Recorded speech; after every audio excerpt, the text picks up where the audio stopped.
Assalamualaikum anak-anak, bagaimana kabarnya? Semoga semua dalam keadaan sehat ya. Hari ini kita akan belajar mata pelajaran IPAS materi bab 2, topik B memakan dan dimakan.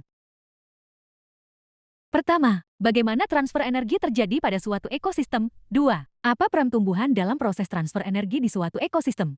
Jika kalian memperhatikan jaring-jaring makanan, sadarkah kalian bahwa hewan bergantung pada tumbuhan sebagai sumber energi? Ada yang bergantung secara langsung, seperti hewan herbivora dan manusia, ada pula yang secara tidak langsung, seperti hewan-hewan karnivora. Tumbuhan mendapatkan energi dari cahaya matahari. Energi yang dihasilkan pada proses fotosintesis digunakan oleh tumbuhan untuk tumbuh dan berbuah. Sisa energi yang masih tersimpan dalam tumbuhan akan diambil oleh hewan yang memakannya. Dengan demikian, hewan tersebut akan mendapatkan energi untuk tumbuh, bergerak, dan berkembang biak. Selanjutnya, sisa energi yang masih tersimpan akan diambil lagi oleh konsumen 2, dan seterusnya. Energi ini akan terus ditransfer antar makhluk hidup sampai kembali lagi ke tumbuhan dalam bentuk humus di tanah. Para saintis memperkirakan setiap makhluk hidup menggunakan 90% energinya untuk beraktivitas dan menyimpan sisanya sebanyak 10% dalam tubuhnya. Piramida makanan sama seperti jaring-jaring makanan yang menggambarkan hubungan makan dan dimakan antar makhluk hidup. Namun, pada piramida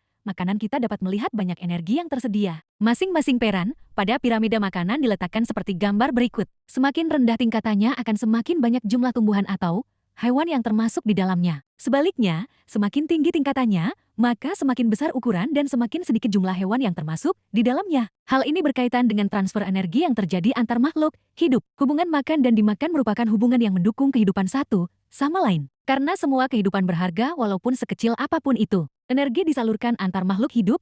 Jika kita perhatikan, semua energi bermula dari matahari. Tanpa matahari, tanaman tidak bisa memproduksi makanannya. Dengan demikian tidak ada produsen yang bisa dimakan oleh herbivora. Hal ini akan berdampak pula dengan kelangsungan hidup hewan karnivora. Luar biasa ya, bagaimana energi bisa disalurkan antar makhluk hidup. Lantas, apakah energi yang sudah diambil dari tumbuhan bisa kembali lagi ke tumbuhan? Jangan lupa tentang peran dekomposer yang menguraikan bangkai makhluk hidup. Dengan adanya dekomposer, energi akan tersalurkan kembali ke tumbuhan melalui nutrisi dalam tanah. Jadi, apa yang semula diambil dari tumbuhan akan dikembalikan lagi dengan peran dekomposer. Semua ini sudah diatur oleh Sang Pencipta agar alam tempat tinggal kita berlangsung dengan harmonis. Apa yang sudah aku pelajari? 1.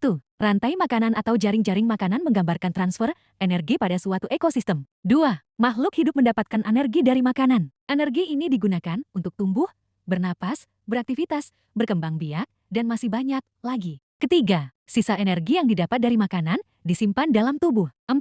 Piramida makanan menggambarkan energi yang terus pada suatu ekosistem. Ini juga berkaitan dengan banyak tidaknya si makhluk hidup dalam sebuah ekosistem. Nah, anak-anak, cukup sekian pembelajaran kita hari ini. Sampai bertemu kembali pada kegiatan pembelajaran berikutnya. Wassalamualaikum warahmatullahi wabarakatuh.